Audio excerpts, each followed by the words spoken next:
Berkat selalu mengejar orang yang hidupnya jadi berkat. Fokus kita di dalam hidup ini harusnya bukan bagaimana kita mengejar berkat, tapi bagaimana hidup kita bisa jadi berkat. Orang yang hidupnya berguna pasti dicari banyak orang. Tahukah Anda bahwa berkat hanya sebuah akibat dari apa yang kita kerjakan dalam hidup kita? Kalau Anda ingin diberkati oleh atasanmu, jadilah orang yang rajin. Banyak orang yang pandai, banyak orang yang hebat, tapi mereka lupa untuk hidup jadi berkat. Itu bukan hanya soal kemampuan saja. Tapi hidup kita kalau mau jadi berkat harus ditunjang dengan karakter yang juga hebat. Jaga hatimu, jangan sombong, jangan tinggi hati, tetaplah rendah hati, sehebat apapun kemampuanmu. Kalau kita ingin diberkati dalam usaha, doa saja nggak cukup. Tapi kita perlu menghidupi kebenaran. Kalau kita ingin hidup diberkati sama Tuhan, kita harus hidup dalam kebenaran. Tahukah Anda bahwa karya kita yang akan bercerita? Promosi dari buah bibir itu sangat luar biasa. Jangan hanya demi mengejar keuntungan, kita tidak menjaga kepercayaan orang.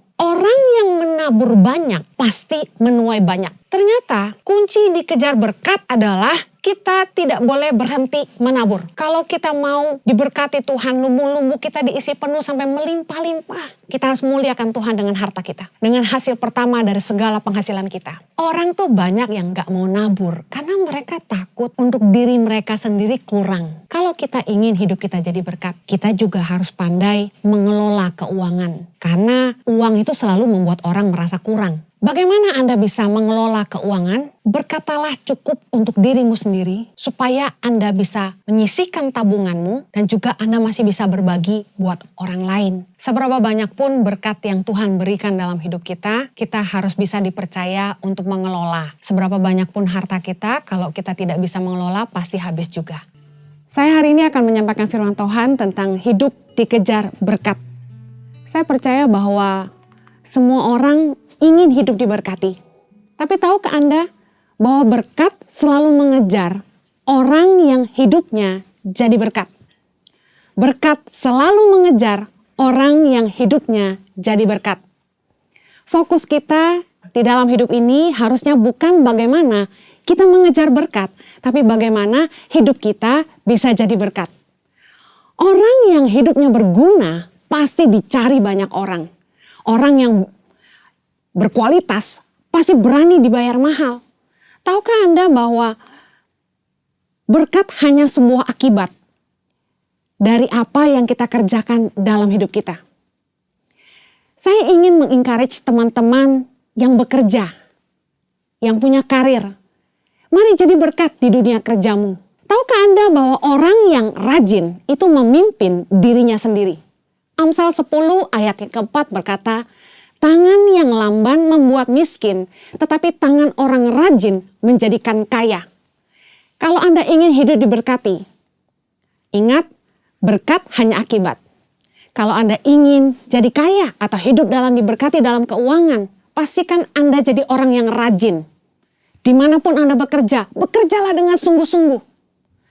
Amsal 12 ayat 24 berkata, tangan orang rajin memegang kekuasaan.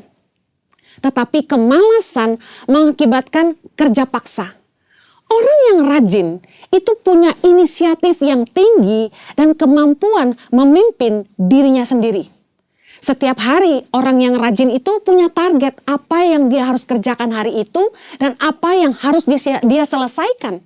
Tanpa perlu disuruh-suruh, tanpa perlu dipaksa-paksa, tanpa perlu dimarahi oleh atasannya. Kalau Anda ingin diberkati oleh atasanmu, jadilah orang yang rajin. Saya melihat ada tukang sampah yang selalu lewat setiap pagi di rumah kami. Tukang sampah ini baik sekali.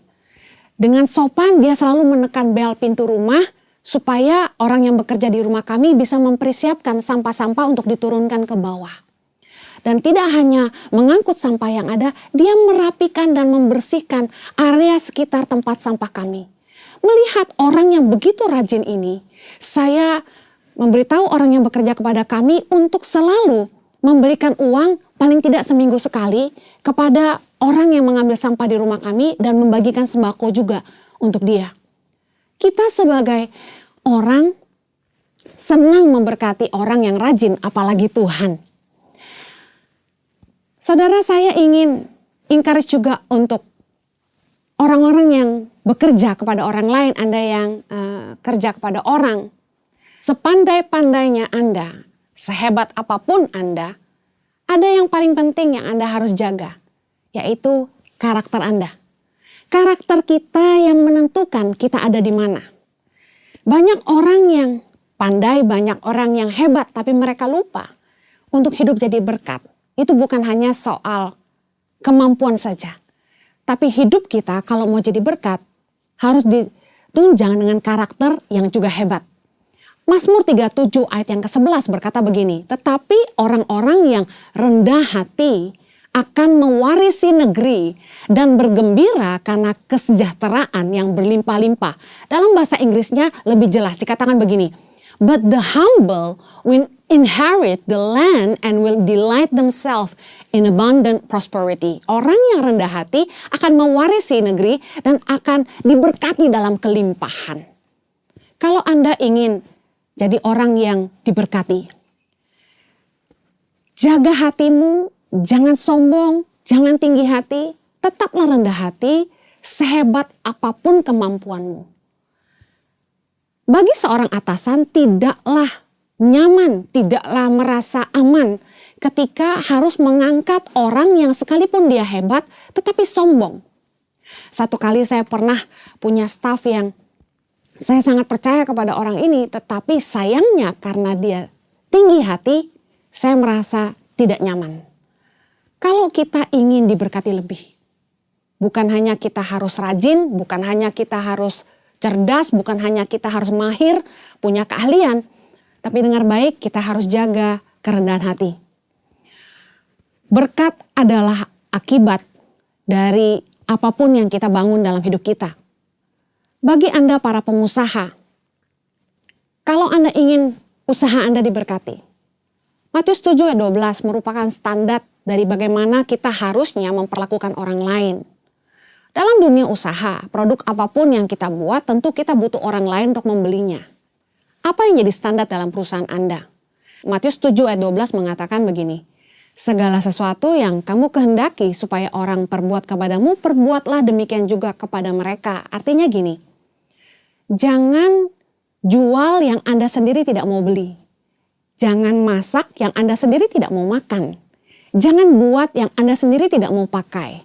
Pakailah dirimu sendiri menjadi sebuah standar dalam Anda menciptakan produk apapun dalam usahamu. Banyak orang demi mengejar keuntungan besar, mereka tidak memikirkan manfaatnya untuk konsumen. Mereka buat produk-produk tanpa memikirkan apakah produk yang mereka buat ini bermanfaat buat orang banyak. Mereka hanya pikir cari keuntungan. Kalau Anda ingin diberkati dalam usahamu, Amsal 20 ayat 23 berkata, dua macam batu timbangan adalah kekejian bagi Tuhan. Dan neraca serong itu tidak baik. Dagang jangan curang. Kalau kita ingin diberkati dalam usaha, doa saja nggak cukup. Tapi kita perlu menghidupi kebenaran. Kebenaran yang Tuhan ajarkan bagi kita para pengusaha, yang pertama meletakkan standar apa yang kita mau untuk diri kita sendiri, itu yang kita buat untuk orang lain. Yang kedua, jangan curang dalam berdagang. Jangan menggunakan dua macam batu timbangan, kata firman Tuhan. Karena itu kekejian bagi Tuhan. Tahukah Anda bahwa Amsal 28 ayat 20 berkata, orang yang dapat dipercaya mendapat banyak berkat. Tapi orang yang ingin cepat kaya tidak akan luput dari hukuman. Banyak orang demi mendapat keuntungan yang besar, mereka ingin cepat kaya, mereka menipu konsumen dalam produk-produk mereka. Menggunakan bahan-bahan yang tidak selayaknya dimakan. Menggunakan bahan-bahan yang merusak kesehatan. Tahukah Anda, kunci dikejar berkat adalah kita harus bisa dipercaya. Karena firman Tuhan berkata dalam Amsal 28 ayat 20, orang yang dapat dipercaya mendapat banyak berkat. Saya ingin mengingatkan bahwa promosi yang paling powerful adalah buah bibir. The words of the mouth is powerful. Amsal 12 ayat 14 berkata gini, setiap orang dikenyangkan dengan kebaikan oleh karena buah perkataan. Dan orang mendapat balasan daripada yang dikerjakan tangannya. Tahukah Anda bahwa karya kita yang akan bercerita? Promosi dari buah bibir itu sangat luar biasa. Saya ambil contoh. ada makanan enak yang cuma ada di ujung gang, tidak dilewati orang banyak, susah untuk mendapatkannya. Tetapi karena rasanya yang begitu enak, orang-orang yang datang makan ke situ mulai bercerita. Mulai cerita ke saudaranya, mulai upload ke sosial medianya, dan apa yang terjadi? Orang dari mana-mana datang makan di tempat itu. Karena saya tidak di-endorse, saya tidak cerita apa nama restoran ini, tapi ada. Di Kelapa Gading ada tempat restoran makanan enak yang tempatnya, maaf, tidak nyaman menurut saya. Kenapa? Panasnya luar biasa. Tapi herannya, jam 2 saja restoran ini sudah habis. Makanannya ludes. Dan yang saya lihat, di sepanjang jalan itu parkiran mobil penuh. Dan mereka semua menuju ke restoran yang satu ini aja. Enak banget. Dan orang dari segala kalangan, maaf, dari sepeda motor, ojek, sampai mobil mewah, makan di situ. Dari berbagai daerah di Jakarta datang makan di tempat itu. Memang rasanya enak sekali. Di situ saya terkejut betapa kami yang orang Kelapa Gading saja tidak pernah tahu. Dan kalau dipikir-pikir, tempatnya itu tidak di pinggir jalan besar. Cukup rumit mencarinya. Tapi karena rasanya yang enak luar biasa, jadi buah bibir kemana-mana. Sampai teman-teman saya dari daerah-daerah Jakarta Selatan, malah mereka yang bertanya kepada saya tempat ini di mana. Buah bibir itu merupakan hasil karya dari apa yang kita kerjakan di tangan kita. Hati-hati, jangan hanya demi mengejar keuntungan, kita tidak menjaga kepercayaan orang. Mungkin waktu kita berjualan dengan tipu-tipu sedikit, curang-curang sedikit, kita dapat keuntungan banyak. Tapi saya mau ingatkan, hubungan yang tidak panjang, usaha kita juga tidak panjang. Orang cuma beli satu kali dan gak akan kembali lagi. Pastikan Anda mengerti, dipercaya orang itu jauh lebih penting daripada keuntungan satu kali. Orang akan dikenyangkan oleh kebaikan karena buah perkataan. Apa yang dikerjakan tangan kita yang akan dibicarakan orang. Bagaimana hidup supaya dikejar berkat?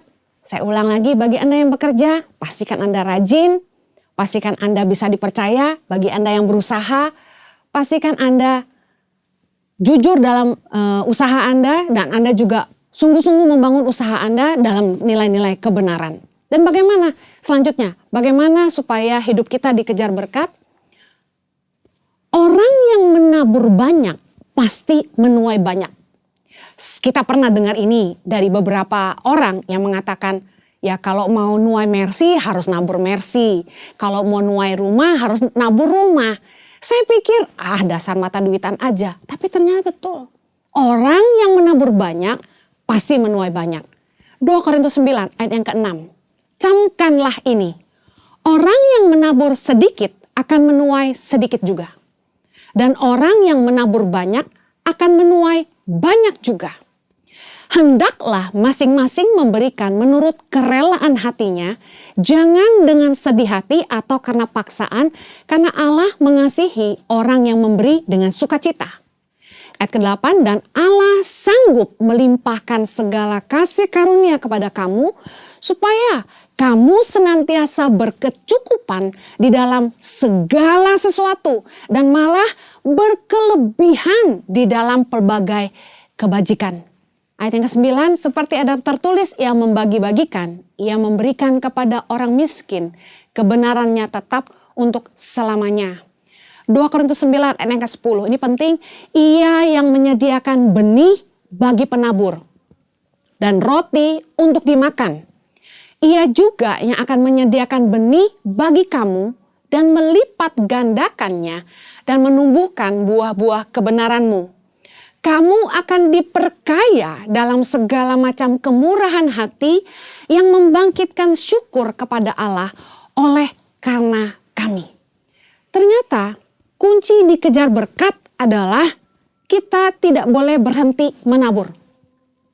Kalau Anda ingin hidup diberkati, Hidup ini bicara soal tabur tuai. Orang yang menabur banyak akan menuai banyak. Dan ternyata Tuhan itu menyediakan benih bagi kita untuk ditabur dan ada roti yang untuk dimakan. Artinya ketika Tuhan memberkati kita, ada bagian yang boleh kita makan, tapi ada bagian yang harus kita tabur.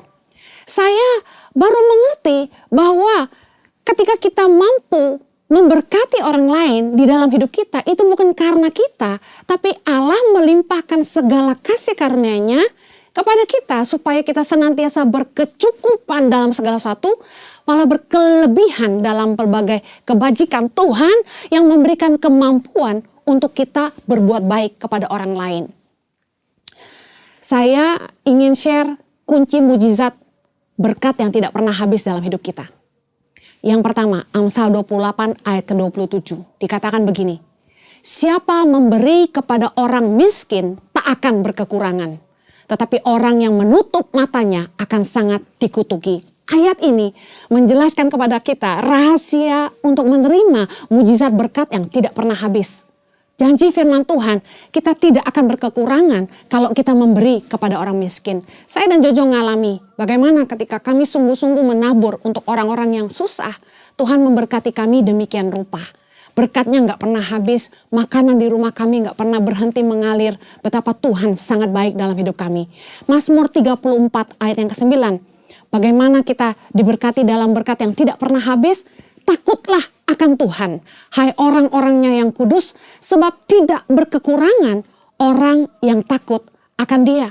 Kalau kita ingin diberkati Tuhan, tiada henti, pastikan kita hidup takut akan Dia. Orang-orang yang takut akan Tuhan, kata firman Tuhan, itu menjauhi kejahatan.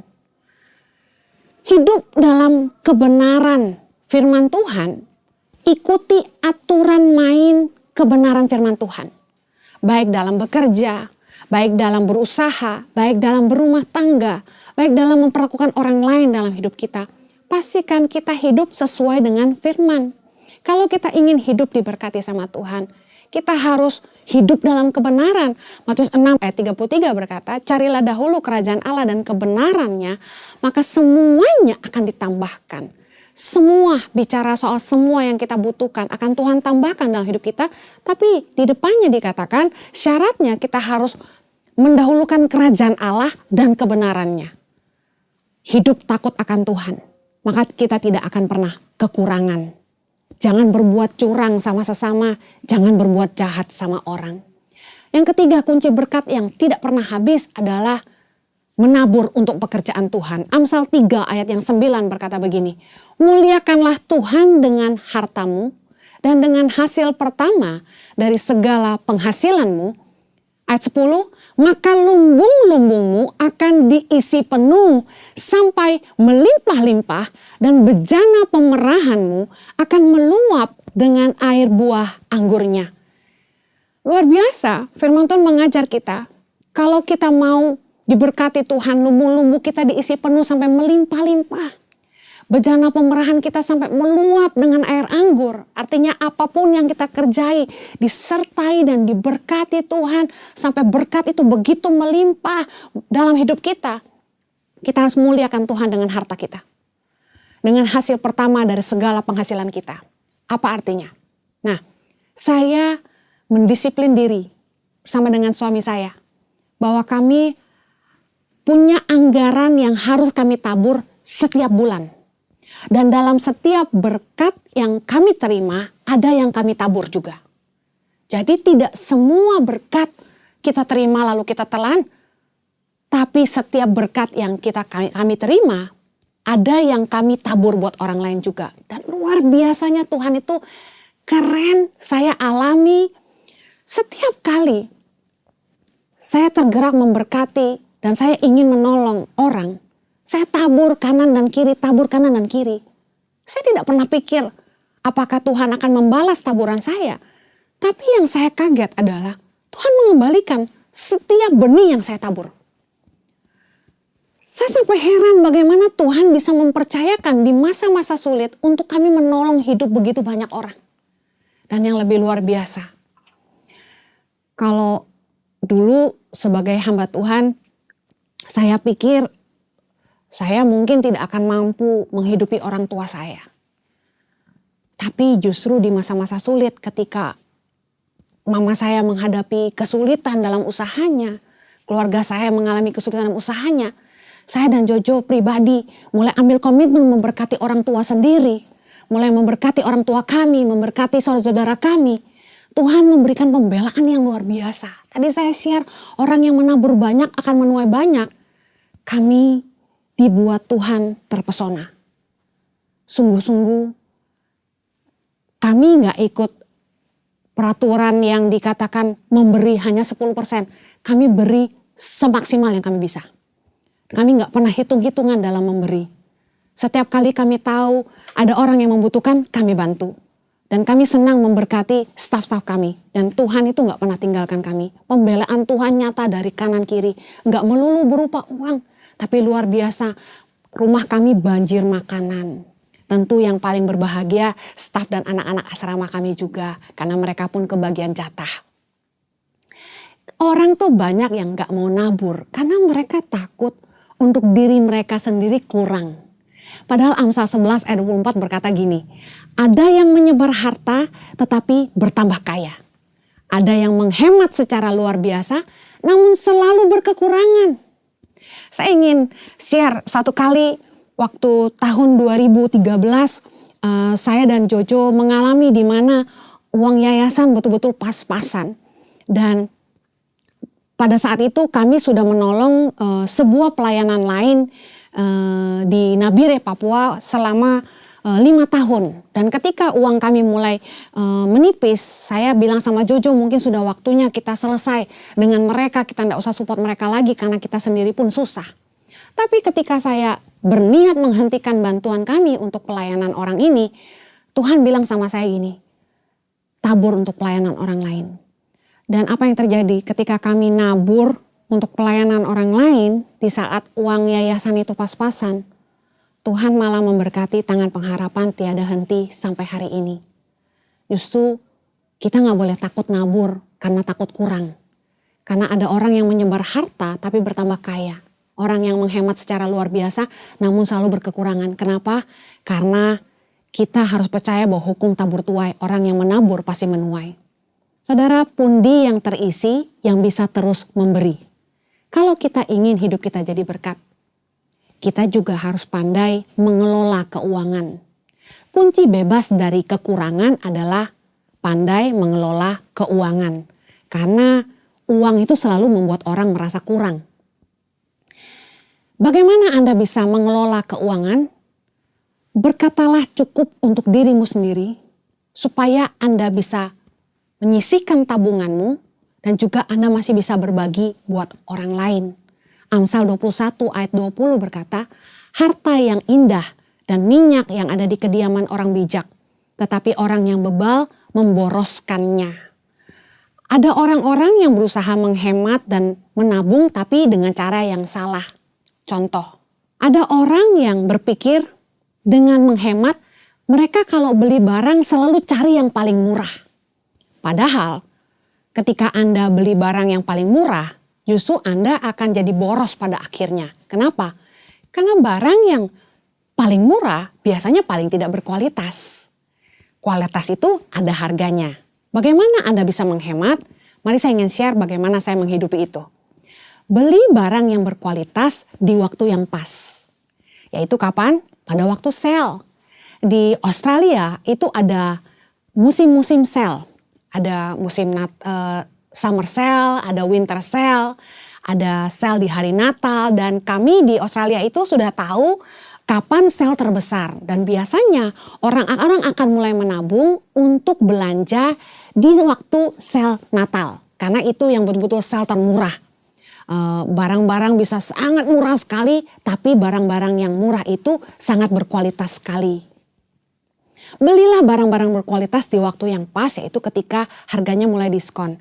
Beli handphone baru yang baru keluar itu tidak bijak.